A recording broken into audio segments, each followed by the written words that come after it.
Assalamualaikum warahmatullahi wabarakatuh. Perkenalkan, nama saya Ahmad Dhani dari kelompok 9.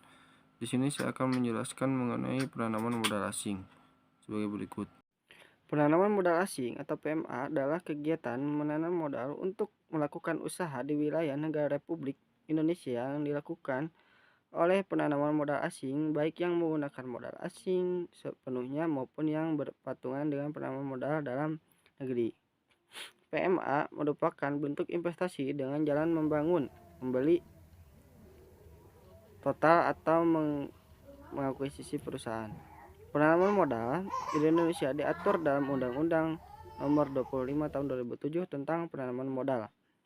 Dalam undang-undang ini, yang dimaksud dengan penanaman modal asing adalah kegiatan menanam modal untuk melakukan usaha di wilayah Republik Indonesia yang dilakukan oleh penanaman modal asing, baik menggunakan modal asing sepenuhnya maupun yang berpatungan dengan penanaman modal dalam negeri. Pasal 1 Undang-Undang Nomor 25 Tahun 2007 tentang penanaman modal. Investasi lazim juga disebut dengan penanaman pembentukan modal. Yang dimaksud investasi di sini bukanlah berarti pembelian saham, obligasi atau aset keuangan lainnya.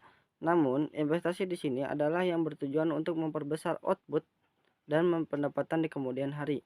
Investasi tersebut berupa pengadaan pabrik baru, mesin-mesin, peralatan, dan bahan baku yang meningkatkan stok modal atau kapital stok secara fisik sehingga dapat meningkatkan output di masa yang akan datang.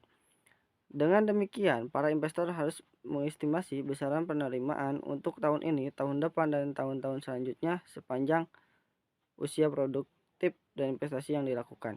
Kegiatan-kegiatan investasi yang dilakukan akan menambah jumlah barang-barang modal yang tersedia dan akan menaikkan kemampuan perekonomian dalam menghasilkan barang-barang kebutuhan masyarakat. Penanaman modal asing yang pertama dilakukan secara langsung, artinya investor secara langsung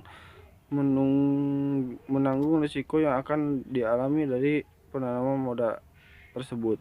Yang kedua, menurut undang-undang, artinya bahwa modal asing yang diinvestasikan di Indonesia oleh investor asing harus didasarkan pada substansi, prosedur, dan syarat-syarat yang telah ditentukan dalam peraturan perundang-undangan yang berlaku dan ditetapkan oleh pemerintah Indonesia.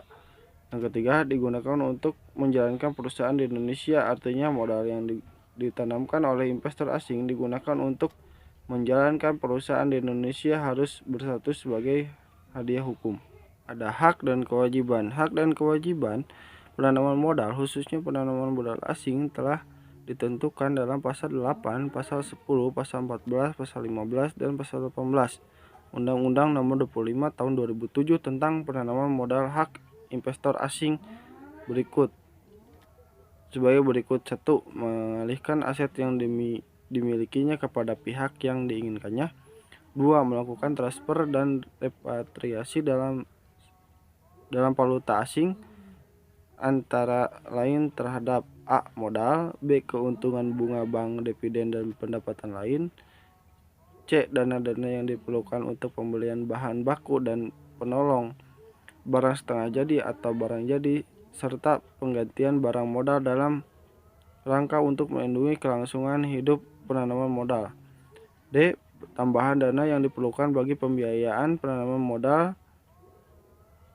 E. Dana-dana untuk pembayaran kembali pinjaman. F. Royalti atau biaya yang harus dibayar. G. Pendapat dari perseorangan dari warga negara asing yang bekerja dalam perusahaan penanaman modal. Jualan atau likuidasi penanaman modal. I. Kompensasi atas kerugian. J. Kompensasi atas pengambilan alihan. K. Pembayaran yang dilakukan dalam rangka bantuan teknis, biaya yang harus dibayarkan untuk jasa teknisi dan manajemen, serta pembayaran yang dilakukan di bawah kontrak proyek, dan juga pembayaran hak atas kekayaan intelektual. 1. Hasil penjualan aset.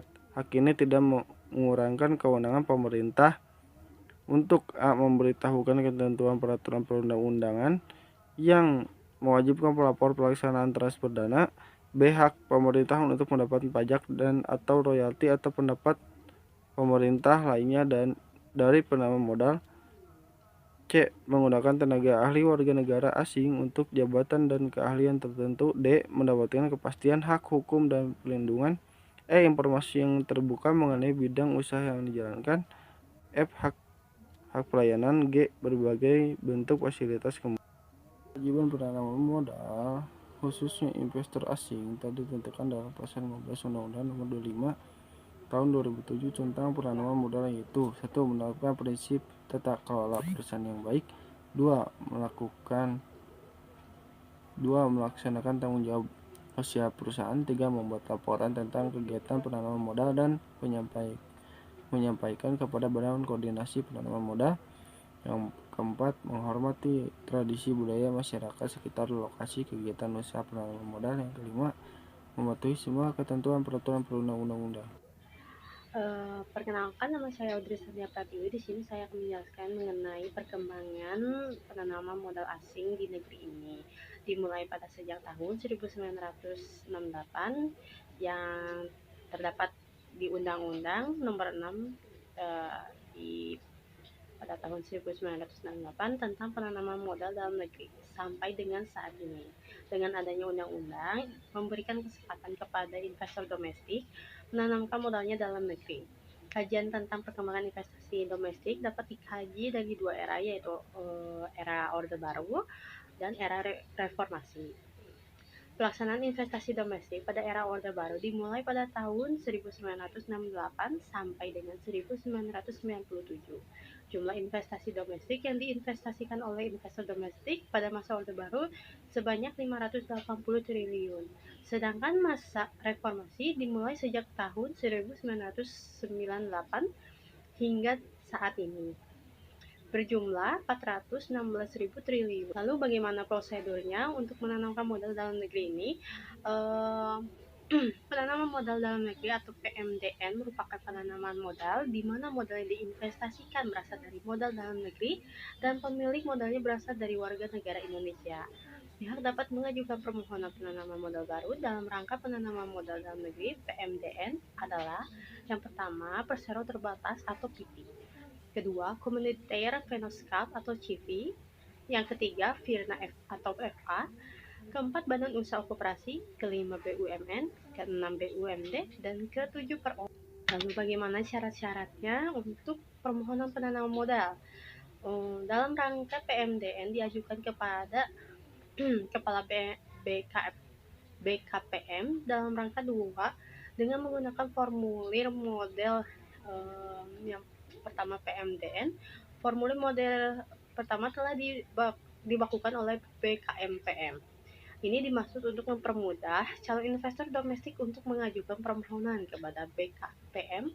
Hal-hal yang harus diisi oleh calon investor dalam permohonan tersebut minimal yang pertama, keterangan permohonan yang meliputi nama pemohon, NPWP, akta pendirian, dan perubahan seperti nama notaris, nomor, dan tanggal, pengesahan materi kehakiman, serta alamat lengkap. Lalu yang kedua, keterangan rencana proyek yang meliputi bidang usaha, lokasi proyek, produksi per tahun, pemasaran per tahun, luas tanah yang diperlukan, tenaga kerja, rencana investasi, sumber pembiayaan, mode perseroan, jadwal, waktu penyelesaian proyek, dan pernyataan. Lalu ada faktor-faktor yang membuat orang-orang dari pihak investor untuk menanamkan modal dalam negeri ini, yaitu faktornya yang pertama dari kondisi ekonomi. Karena melihat kondisi ekonomi itu, melihatnya dari stabilitas ekonomi, pertumbuhan ekonomi, dan inflasinya. Lalu infrastruktur, dalam infrastrukturnya yang baik seperti jaringan transportasinya, infrastruktur telekomunikasi, dan fasilitas lainnya. Lalu dilihat dari hukum dan kebijakan, karena hukum, kebijakan, dan kebijakan itu sangat penting, karena kebijakan terdapat dalam negeri ini ada kebijakan fiskal, kebijakan moneter, dan ketetapan terhadap investasi asing. Untuk dilihat faktor-faktornya bagaimana kita orang investor penanaman investor untuk menanamkan modal di negeri ini. Lalu melihat pasarnya, untuk melihat ketersediaan pasarnya besar dan terbuka serta ketersediaan tenaga kerja yang baik. Lalu SDM-nya,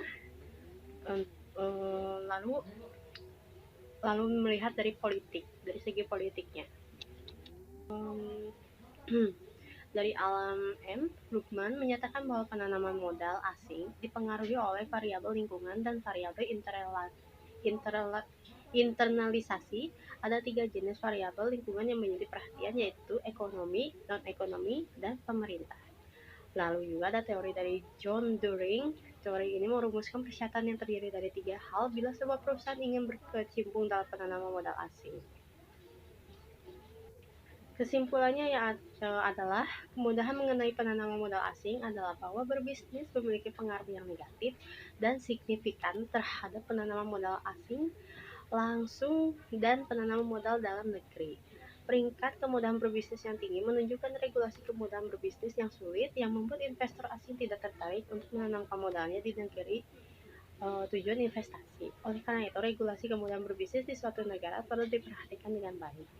Mungkin sekian dari kelompok kami mengenai penanaman modal asing. Mungkin jika ada kekurangan dalam materi dan kekurangan dalam pengucapan kata, mohon maaf sebesar-besarnya, karena manusia tidak luput dari kesalahan. Terima kasih. Wassalamualaikum warahmatullahi wabarakatuh.